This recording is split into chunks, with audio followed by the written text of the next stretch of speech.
খোয়াইয়ের কালগিটিলা এলাকায় গাড়ি দিয়ে গাঁজা পাচার করতে গিয়ে খোয়াই থানার পুলিশের জালে আটক গাঁজাসহ গাড়ি ও এক গাঁজা পাচারকারী। আজ রবিবার বেলা 2টা নাগাদ খোয়াই থানার অন্তর্গত হাতকাটা যাওয়ার পথে কার্গিলটিলা সংলগ্ন এলাকা থেকে TR04C 2898 নম্বরের হাইস্পিড টমটম করে গাঁজা পাচার করার সময় পুলিশের জালে আটক।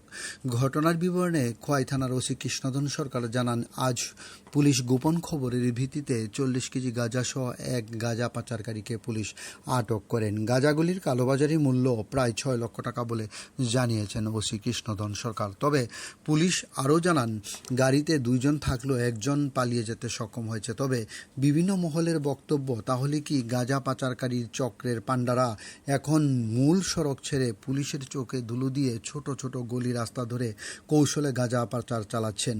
যদিও পরবর্তীতে অবৈধ গাঁজাগুলি এবং পাচারকারী এবং গাড়িটিকে বাজেয়াপ্ত করে থানায় নিয়ে যান বলে জানা যায়। ডিউরি রিপোর্ট, খোয়াই টাইমস বাংলা। ভিত্তিতে এবং নর্মাল মোবাইল চেকিং যখন চলছিল, এই মোবাইল চেকিংয়ের সময়ই খবরটা আসে আর কি আমাদের এসআই বিশ্বকুমার দেববর্মার কাছে। ততক্ষণে আমাদের সঙ্গে অন্য অফিসাররা চেকিং করছিল, এমন টাইমে খবর আসলে যে একটা যখন চেক করার মাধ্যমে তখন একটা অটো গাড়ি, যে গাড়িটার পিছনে আছে নাম্বার, ওই গাড়িটার পিছনে যখন চেকিং করতেছিল তখন হঠাৎ করে দেখা গেছে গাড়িটার মধ্যে, গাড়ির ড্রাইভার যদিও যখন গাড়িটা যে ডিটেন করছিল তখন একজনকে ধরতে পেরেছে। তো টোটাল এখানে 40 কেজি 2 কেজি ওজনে 20 প্যাকেট পাওয়া গেছে suspected with dry ganja. Accordingly এগুলি সিজ করা হয়েছে, একজনকে ডিটেন করা হয়েছে।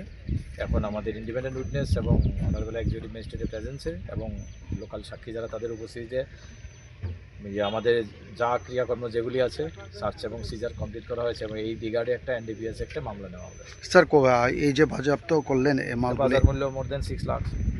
Thank you sir.